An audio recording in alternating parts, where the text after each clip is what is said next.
when it works out. I remember one time I made gravy, and I was able to fill in holes on my wall. That's it was like literally. Yep. I'm like, well, I'll just paint over that, and I did. So me and cooking, we're not the best of friends, but I can follow directions. There you go. That's what I did. Yes. All right, so let me. That's really all you need to do to cook, right? Well, as long as you have a recipe. As long as you have a recipe. Gotcha. Yeah, like It's a good recipe too. my daughter-in-law, she can just like, oh, this sounds good together, and throws things in, and I'm like, home. I'm like, no, just put that in there. No, anytime I do that, it's bad. That we don't ever use, and I'm like, I probably should get rid of those. Yeah, no, I'm not. They actually have names for different types of cooks, and those are what were they called? Like not spontaneous cooks, but creative cooks, maybe something like that. Which I had no idea there were names for cooks either. I mean, we don't do that every night. Sometimes I'm like, let's have but yeah, we have. Is there like a minimalist cook? That would be me, That's me. or an anti-cook. Anti-cook. Oh, see, that's Josh and part of our family time. We go in the kitchen, and the two of us, we cook dinner every night. That's nice. Yes. That must be nice. I wouldn't like it though. I don't think. I cooked once and then tried to have leftovers. Yeah. So my mom didn't know how to cook when my parents got married. Well, my dad was one of 9, so yeah. So like when they got done working on the farm, they all went into the kitchen and cooked dinner. So Dad had to teach mom how to cook. Okay. So when us girls turned 12, like the day after our 12th birthday, he took us in the kitchen and said, this is what I want to eat. This is what you need to make it when I get back in from doing my chores. It should be done. Okay. And that is how we learned how to cook. All right. Rice is not a good first meal. Randa burned it to the pan and Mom got a new one. But, Dad's like, okay, I'm going to get anybody else's rice. It was minute rice. He was like, but she didn't read the instructions on the back of the box. Yeah, Right. My first meal was hamburger helper and it was soupy. I'm like, drain it? What do you mean drain it? So I was like, okay, at 12, Josh baked with me since he was little. And so I was like, when he's 12, I'll start teaching him how to cook dinner. Well, about 10, he was like, hey, I want to help. Okay.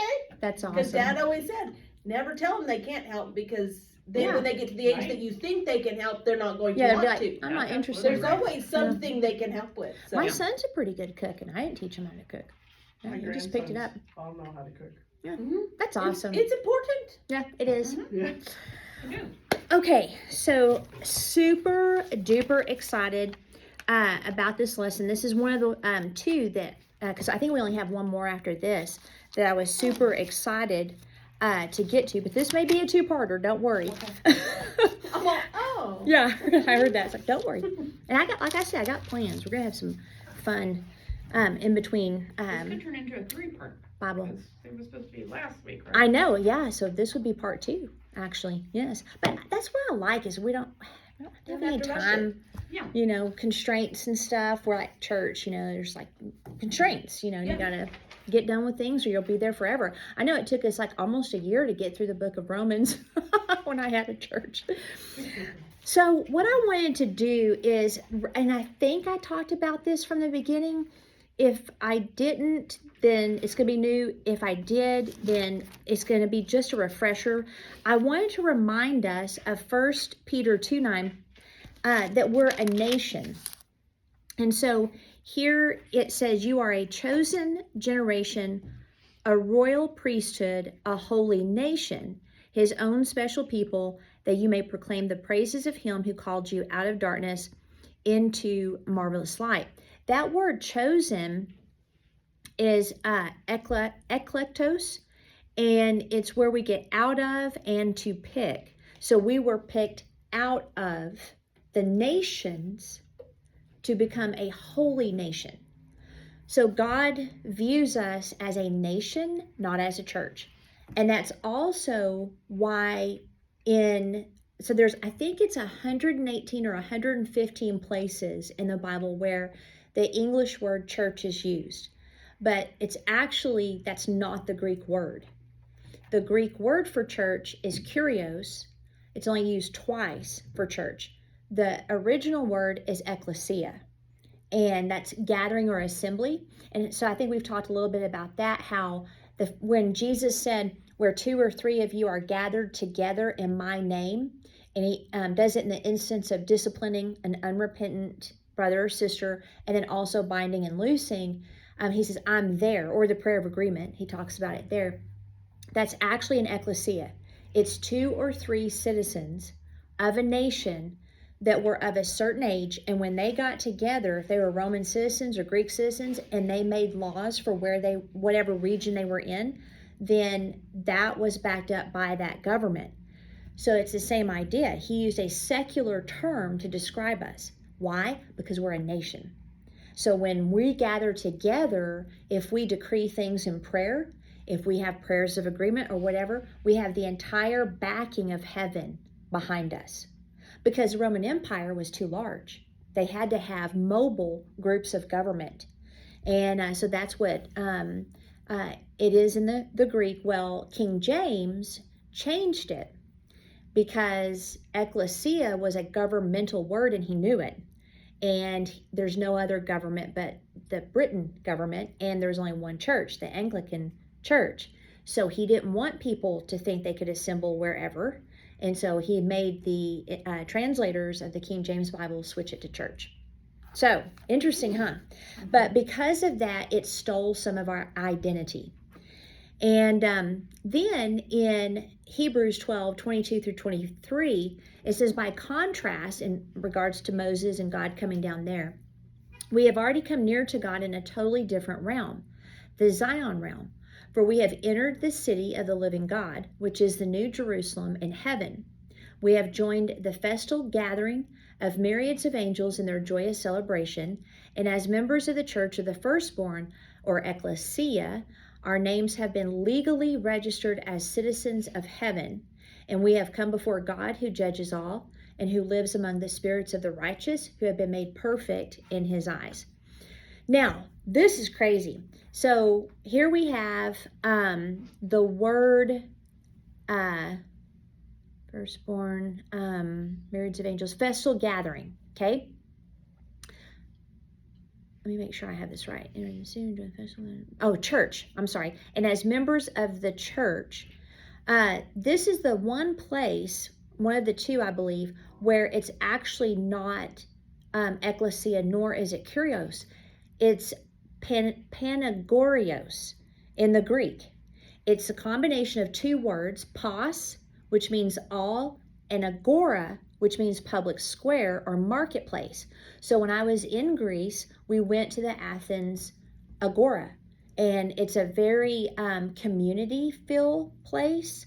You, of course, have the marketplace. You've got them selling all of their products. But it's it's open. There's a lot of people. There's a lot of food. It just is a real fun place to hang out and look at the different things. So here in Hebrews, he uses this word only. This is the only place that Paul uses this word. And so the one that he could have picked, so when he says you are members of the church of the firstborn, he picks a word that means public square or marketplace. Isn't that interesting? That is interesting.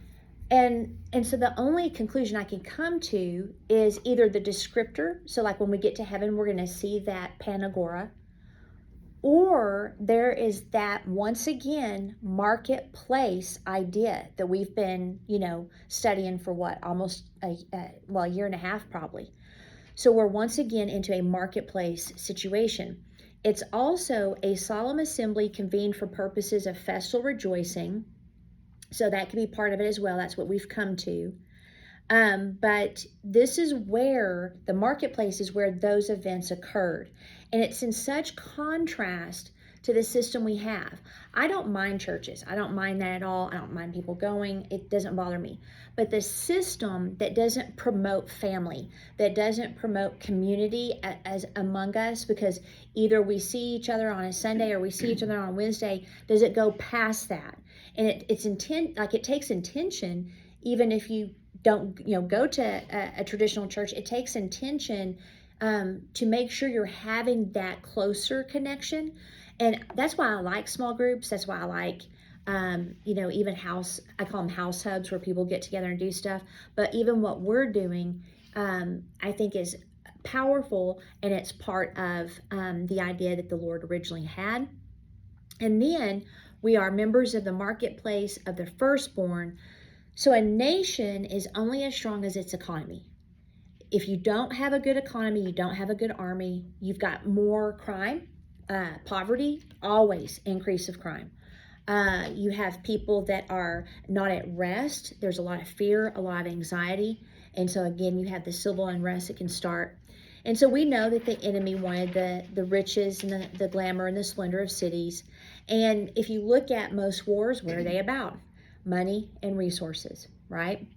I don't know if you guys know this, but the Ukrainian deal, I don't know what your opinions are on that. I just find it interesting that we pulled out of Afghanistan so fast, and then we plunked our soldiers, they're already over there, into a war in Ukraine.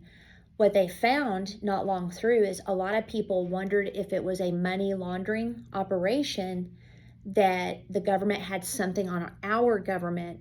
And sure enough, a lot of the oligarchs over there are lining their pockets. It's one of the most corrupt nations in history, but that's an example of wars being over money and lining people's pockets. So again, it's always about nations, and usually you can follow the money.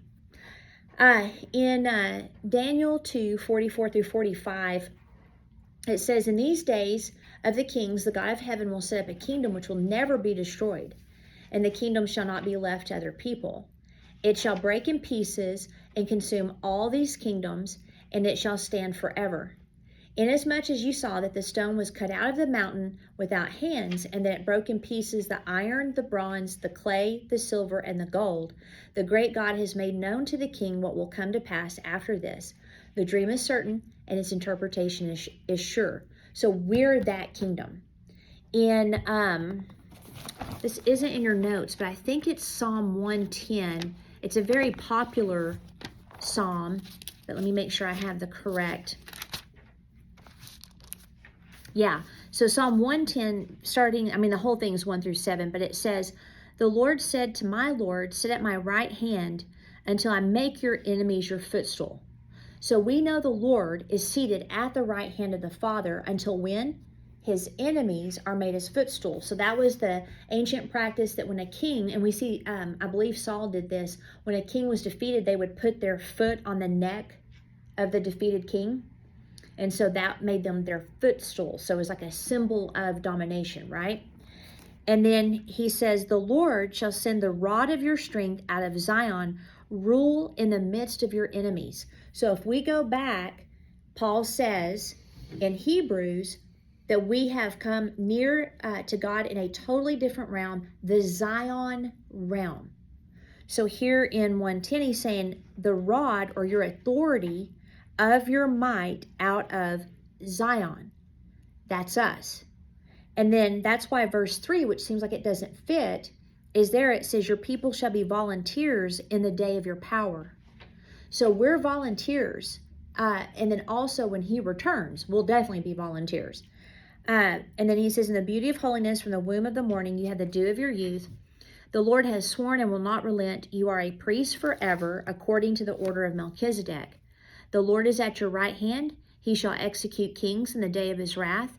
He shall judge among the nations. He shall fill the places with dead bodies.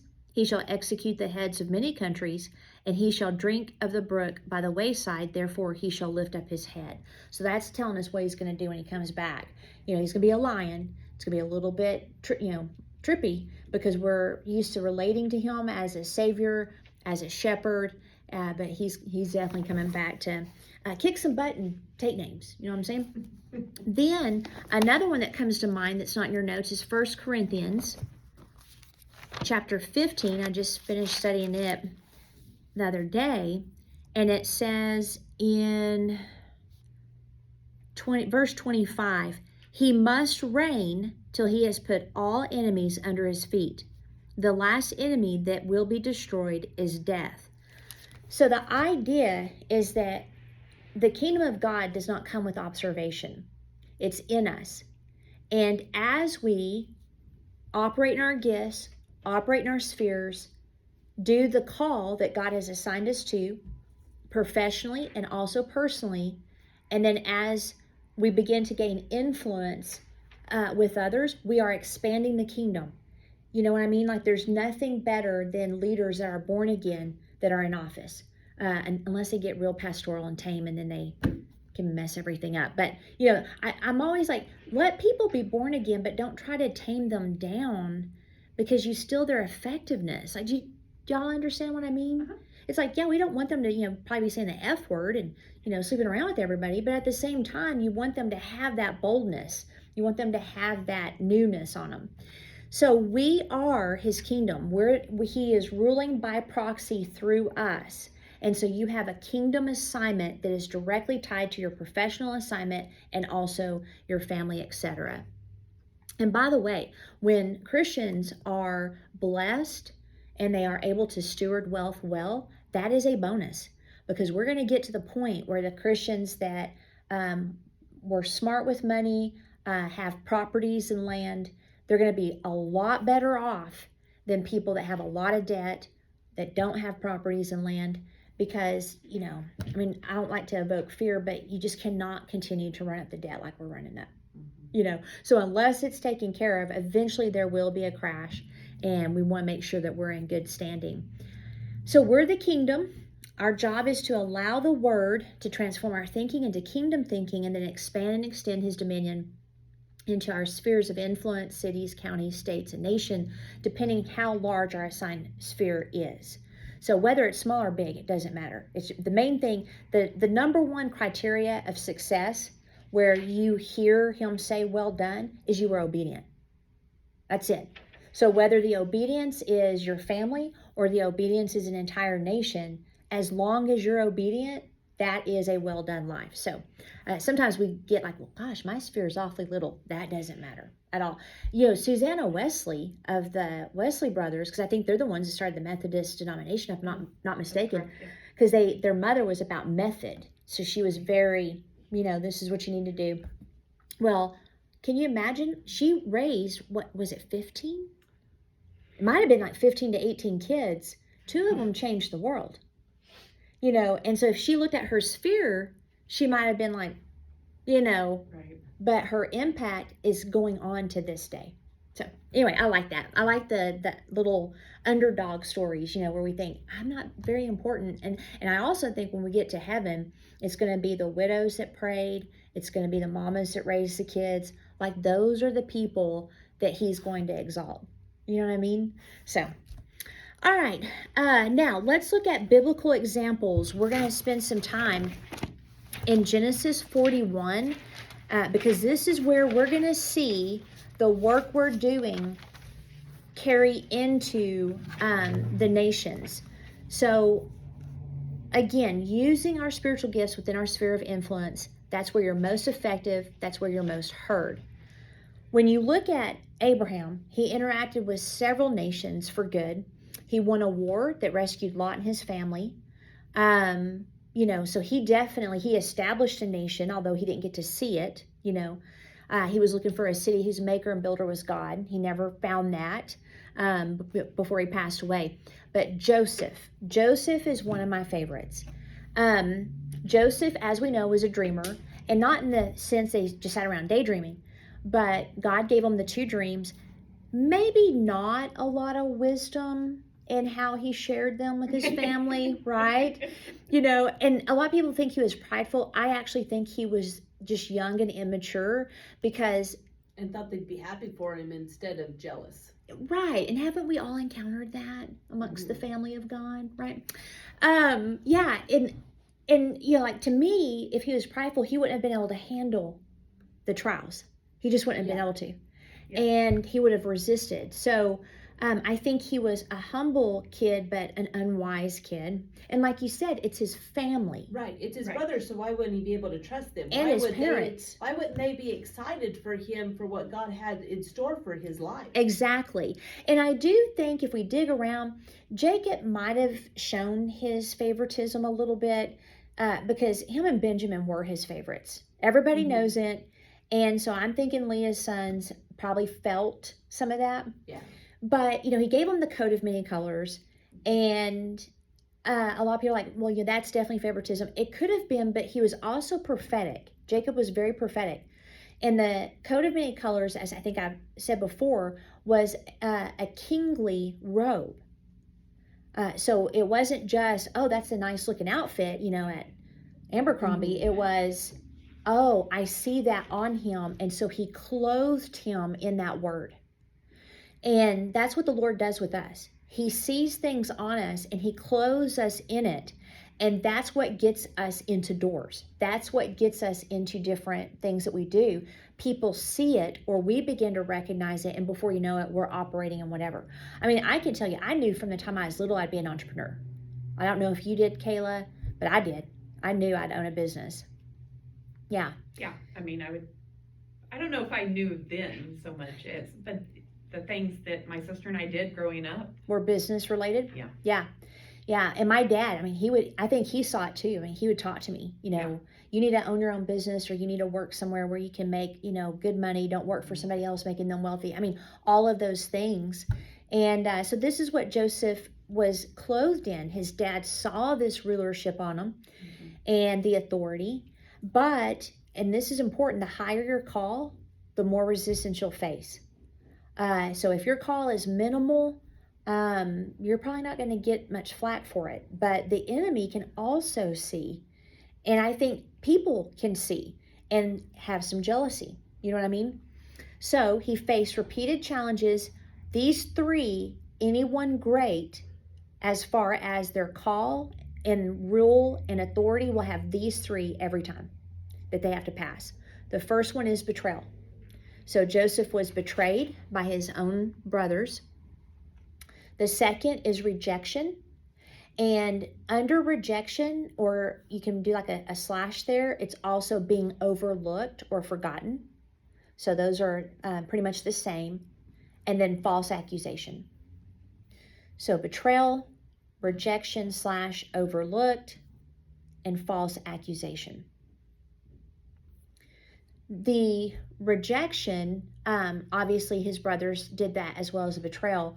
The false accusation we know from the lady that couldn't control her hormones, and he ended up in prison. But it says that he was in prison 2 more years, forgotten.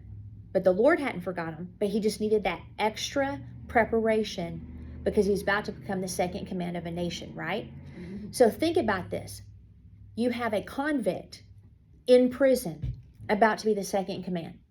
The reason I love that is you never know what tomorrow is going to look like. And I'm not saying it in the way of, a unfortunate happening or a car wreck or anything like that. I'm not talking about that, because the Bible guarantees us 70 years. What I'm talking about is you could wake up one night and you get up the next morning, and then all of a sudden, everything that you were going after just falls into place, and the rest is history. Okay? So we don't want to lose hope. We don't want to, I rebuked one of my clients. He wasn't doing his daily practices. And I said, why? And he said, well, I'm not seeing the results. I said, oh, poor thing. You've been doing it for like 5 months. Abraham believed for, his entire lifetime. Do you think maybe you could get back to work on that? He's like, I didn't think about that. That's why I'm here. And sure enough, he got back to work. Now, here in verse 41, or chapter 41, it says, it came to pass at the end of 2 full years that Pharaoh had a dream, and behold, he stood by the river. Suddenly there came up out of the river 7 cows, fine looking and fat, and they fed in the meadow. Then behold, 7 other cows came up after them out of the river, ugly and gaunt, and stood by the other cows on the bank of the river. And the ugly and gaunt cows ate up, and 7 fine looking cows ate up the 7 fine looking and fat cows. So Pharaoh woke up. He slept, and he dreamed a second time, and suddenly 7 heads of grain came up on one stalk, plump and good. Then behold, 7 thin heads, blighted by the east wind, sprang up after them. And the 7 thin heads devoured the 7 plump and full heads. So Pharaoh awoke, and indeed it was a dream. Now it came to pass in the morning that his spirit was troubled, and he sent and called for the magicians of Egypt and all its wise men, and Pharaoh told them his dreams, but there was no one who could interpret them for Pharaoh. This is the best example in the Bible of solving problems. You get paid the most and you get the most influence if you solve problems. So whoever does that, they're the ones people are going to listen to. We are uniquely designed as humans to solve problems, and we are uniquely anointed by the Holy Spirit to solve problems. So nothing is too big for us. It just takes us listening, right? So this is the best example. So then, of course, the chief butler's like, oh my gosh, I forgot about Joseph, like 2 years later. And he said, I know who can solve your dream. So he told him how Joseph, the baker and the butler's still alive, baker's dead. And listen to this. And I've got it in bold in your notes. You might want to put a star. It says, as you answer demands, even seemingly insignificant demands, you are clearing the way for your dreams to be fulfilled. This is actually from a teaching by Tomi Arayomi. I love him. If you can listen to him, I absolutely love everything about his teaching. And he said, if you look at Joseph and a lot of people who have dreams, and especially if you're entrepreneurial, I think we are dreamers. We're always like ideas and what we can do and all that. And sometimes I'd be like, no, you just need to focus on what you're focused on right now. So that's a skill I'm still learning. But a lot of times we get so focused on the goal that we don't meet the demands along the way. And I'll give you an example of how this actually started my business.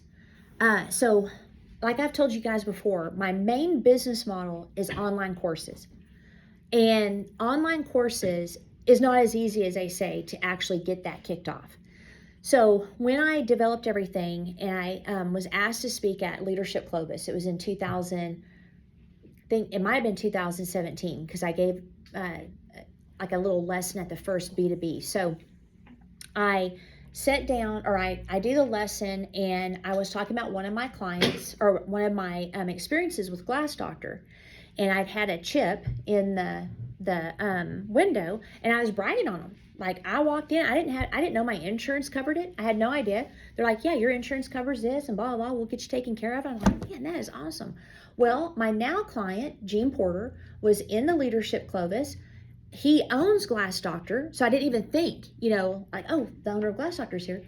And afterwards, he came up to me and said, I would like you to come do some training at my business. Now, that was a curveball, because my business model was not in-person training, but it was a demand, right? He needed it. And I'm like, absolutely. So the rest is history. Another person came out and said, do you do social media stuff? Yep. Sure do. Sure do. And the rest is history. And so you're meeting demands, because as you meet the demands, as you work toward your goal, that's actually what gets you there. I could have said, no, I don't do in-person training, because that wasn't my business model, right?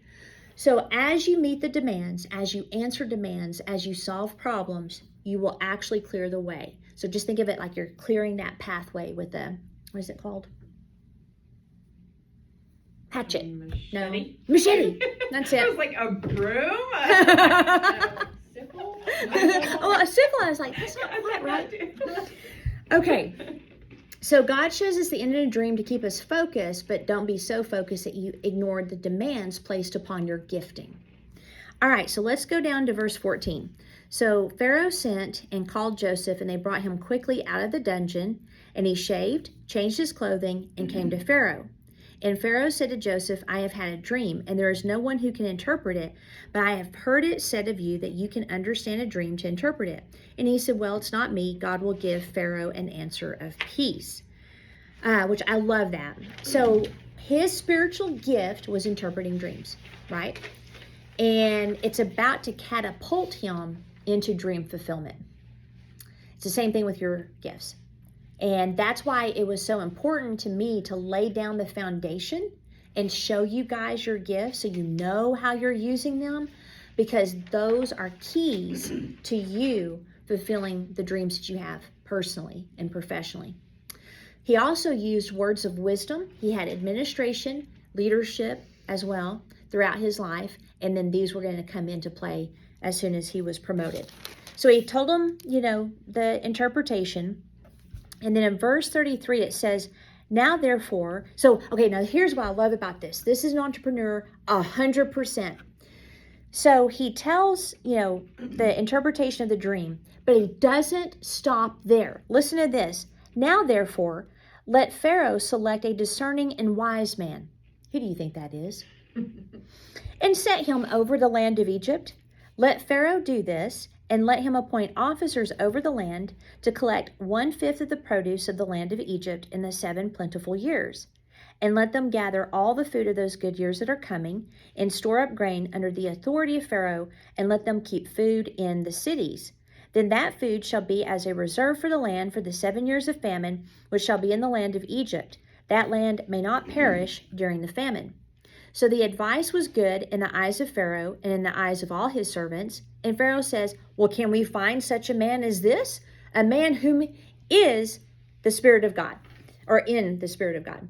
So I feel, if we go back to the idea of being tamed, I feel sometimes Christians are tamed too much. I could picture today's believer standing before Pharaoh and either stopping at the interpretation because they don't want to be pushy or impose, or say, can I give you a suggestion? Instead of just saying, this is what you need to do. And so we need to be those people. We need to be those people when we see something, we are people of action. We're like, this is what you need to do. And in that way, whether it's me or someone else, you've got the plan. So the outcome we hang on loosely to. If Pharaoh would have picked someone else, at least they would have had the plan. But Joseph, again, word of wisdom on what to do. And then he's like, let you pick somebody, like make sure you pick someone that's wise, right? And of course, the only conclusion Pharaoh could come to is that would be Joseph. So dare I say, was opportunistic, maybe? Shrewd would be another word. When we think of people that are opportunistic, we think of gold diggers or pushy salesmen or any of those people. But there is a place for Christians to be shrewd. And if they know I'm the best person for the job, say it. And I've done that before. And I've never had anybody go, oh my gosh, you're so arrogant. It's like, you're hired. Let's go. So we need to make sure that we're confident in what Holy Spirit has given us and our abilities and our capability to carry it out. So don't let this escape you. An ex-convict provide a solution to an upcoming national crisis, and in 1 hour was free and put in command of the world's superpower. That's crazy. That's crazy. So we just need to follow directions. That's it. Just follow directions. Small is the new big, and just follow directions. It's not easy.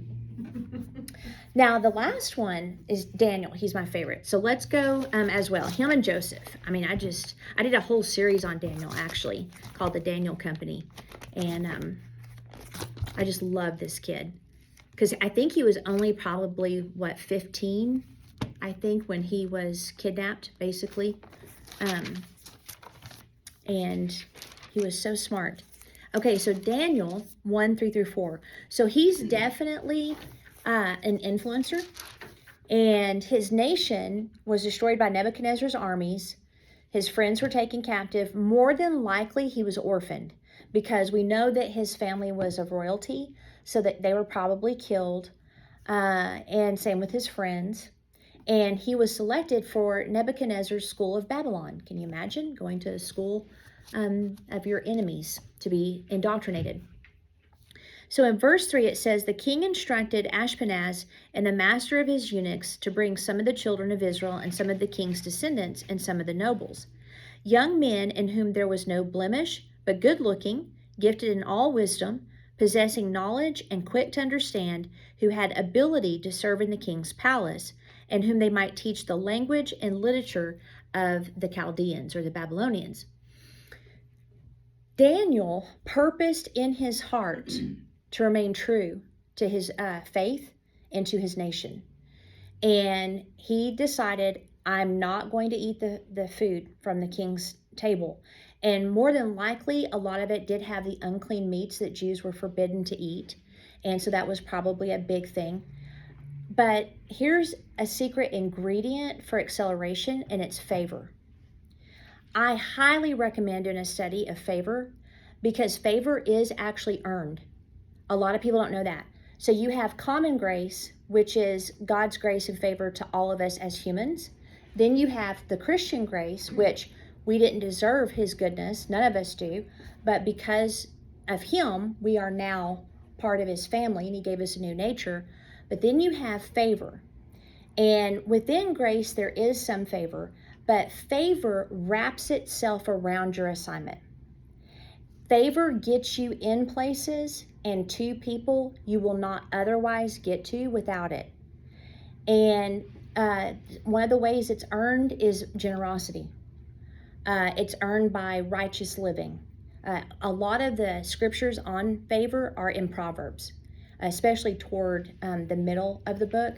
I think chapter 5 might have some, or Psalm chapter 5, but study it, because without favor, you're not going to get in. And that's kind of like, you've got your gifting, you know your sphere, and then you've got to have the favor to put it all together to position you, right? And we've all experienced a favor before, I'm sure.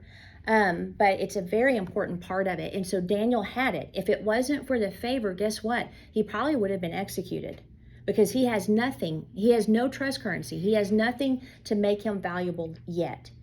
And so he had favor with the eunuch. And fast forward, Nebuchadnezzar has a dream. Now, this level was, not only did he have the dream and he wanted the interpretation, he wanted someone to tell him what the dream was first, then give him the interpretation. So that takes it to a whole nother level, which I've done that once, by the way.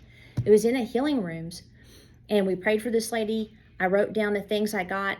She comes into the room. I start sharing it with her, and she's like, her face starts freaking out, and I'm like, uh-oh. Because immediately I'm like, oh no, what am I doing? And she goes, I just had that dream. And I'm all, but on the outside, I'm like, okay, well, we know that Holy Spirit's talking, Cool. But I'm like, what? If you guys could see inside sometimes, some of the things I get myself into, and I'm like, what is going on? But you got to be cool, on the outside. Right, you can't let everybody know. Exactly. All about the attitude. Yeah, all the times you're like, ugh, you seize up, like, oh, what did I just do? So now we've got a whole nother level of wisdom that Daniel's going to have to operate in. And so in Daniel 2:10, let's go ahead and read that. It says, the Chaldeans answered the king and said, there's not a man on earth who can tell the king's matter.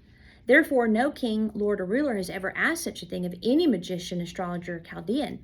It is a difficult thing that the king requests, and there is no other one who can tell it to the king except the gods, whose dwelling is not with flesh. So the king was angry and furious, and he gave the command to destroy all the wise men of Babylon. So the decree went out, and they began killing the wise men, and then they sought Daniel and his companions to kill them. Then, with counsel and wisdom, Daniel answered Arioch, the captain of the king's guard, who had gone out to kill the wise men, and said, why is the decree from the king so urgent? Then Arioch made the decision known to Daniel. So Daniel went in and asked the king to give him time, that he might tell the king the interpretation.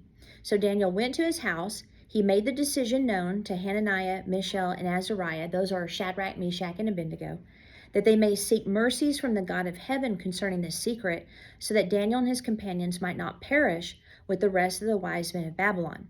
Then the secret was revealed to Daniel in a night vision. So Daniel blessed the God of heaven.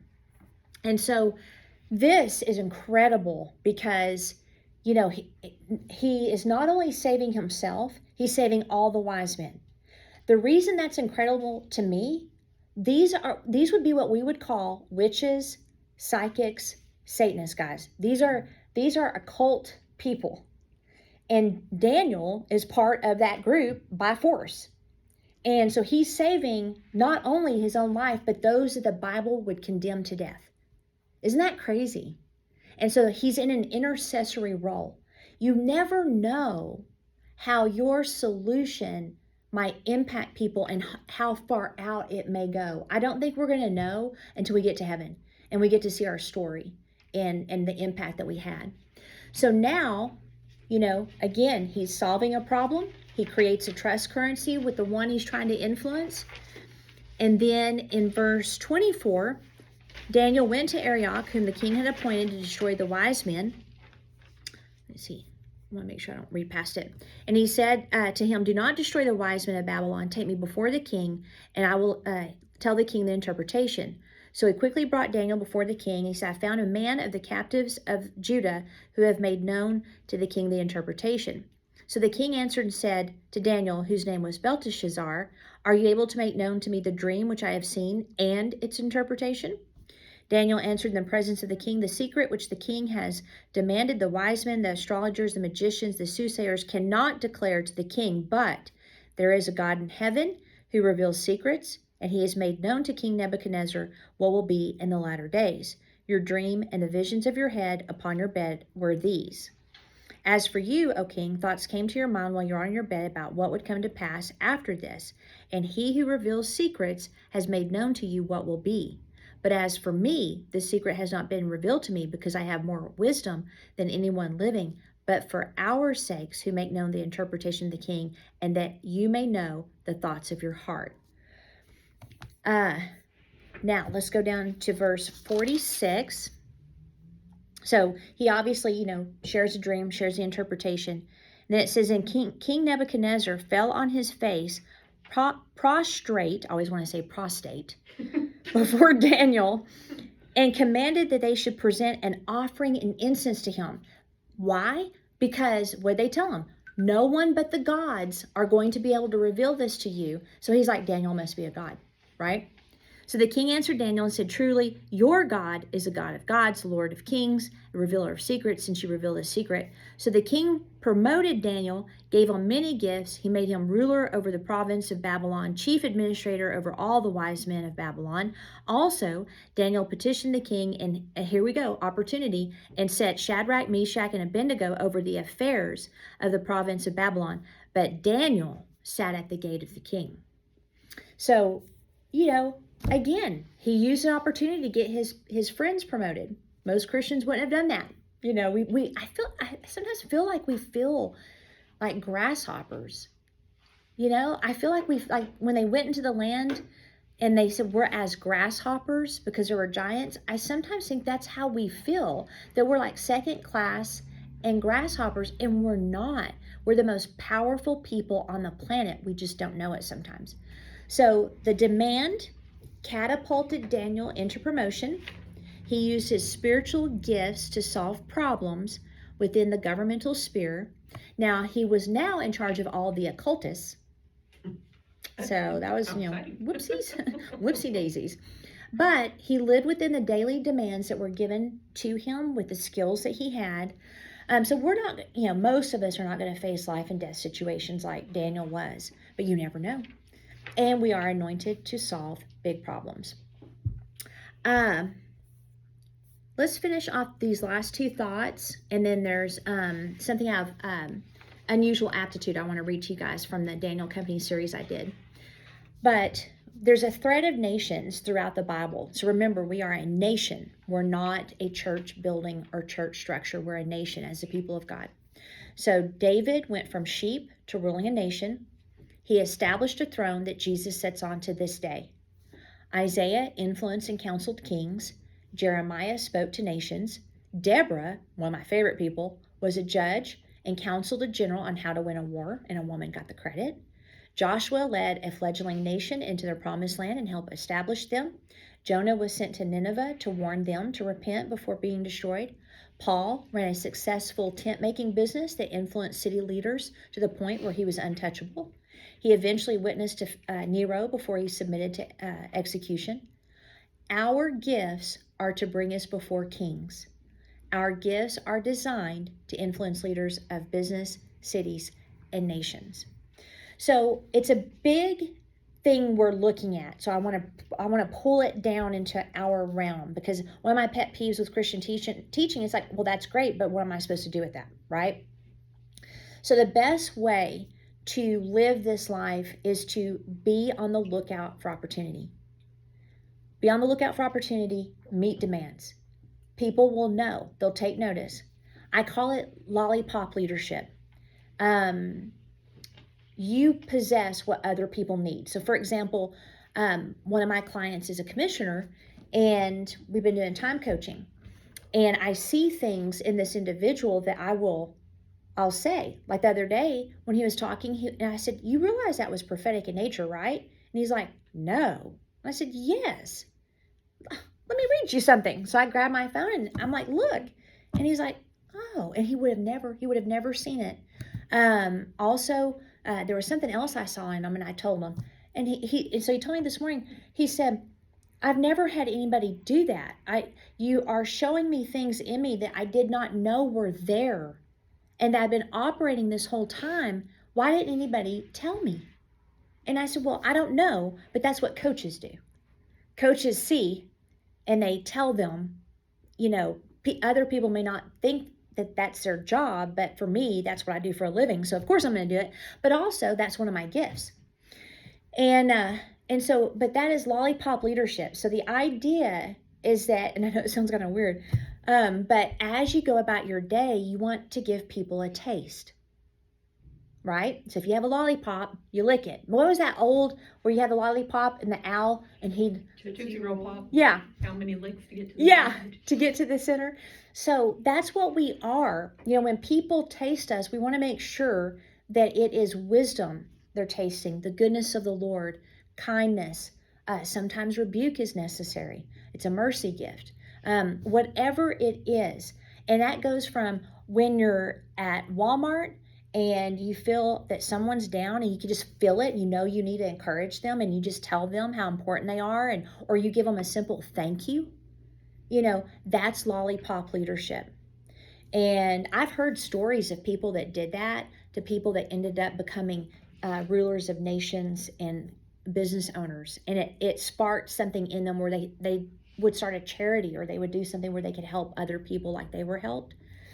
So give the gift of encouragement, be generous, use wisdom, all the other gifts. Being kind is one that can change the trajectory of a life. No one is insignificant when it comes to you meeting needs and when it comes to your value in his plan. So be a heat-seeking missile for demand. Don't get nervous if you get put in positions or situations that you're not sure what to do. What that is a commendation from the Lord that he trusts you with that. Okay? So that if you'll go that direction right off the bat, okay, so I'm now in this situation, so that means he must trust me. I have what I need to meet this situation, right? So it's a commendation from him. Daniel didn't have the answer until he and his friends prayed, so it's okay. Sometimes you might need to do that. Challenge always precedes promotion. So if you stay focused on demand versus a dream, you'll view challenges as opportunities and not obstacles. Okay, I want to end with this. In Daniel 1:17, in the New Living Translation, I want to read it to you. It says, God gave these 4 young men an unusual aptitude. Okay, so I want you to hone in on that word, unusual aptitude or phrase, for understanding every aspect of literature and wisdom. And God gave Daniel the special ability to interpret the meanings of visions and dreams. Now, did y'all notice the source of the unusual aptitude? God. A lot of people think it's natural. And some of it is. Some of us have a natural intelligence. Some have a lower intelligence as far as like IQ. What I have found for Christians, I've heard of where they get born again and their IQ might go from like an 80 up to 120, 130. So in God, we have all we need. I wanted to put that in there because I think sometimes we diminish our capability because we don't feel like we have natural talent or we don't feel like we have natural abilities, right? But listen to what the word unusual aptitude is. It's mada in the Hebrew, and it means knowledge and thought. It refers, this is crazy, to the ability to gain knowledge by study. There's no cap.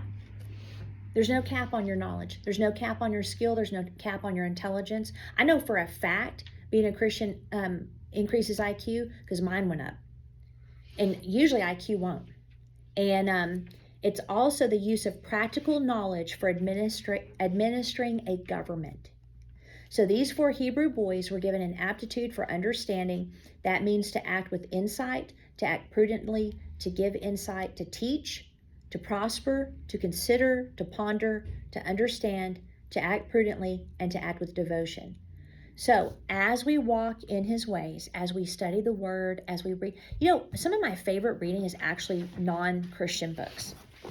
I love business books. I love time. I mean, me and Kayla, she'll like, have you read this one? No. And then it's on my list, right? Anything that can keep me sharp in my problem solving abilities, I'm usually doing. And so with this, the unusual aptitude is the ability to gain knowledge by study. We've been given that. So like I said, there's no cap on where you can go, what you can learn, what you can do. And I think the more that we do that, the more we're well-read. I can see how, in order to be humble, Christians downplay those things. But we should be the smartest people in the room.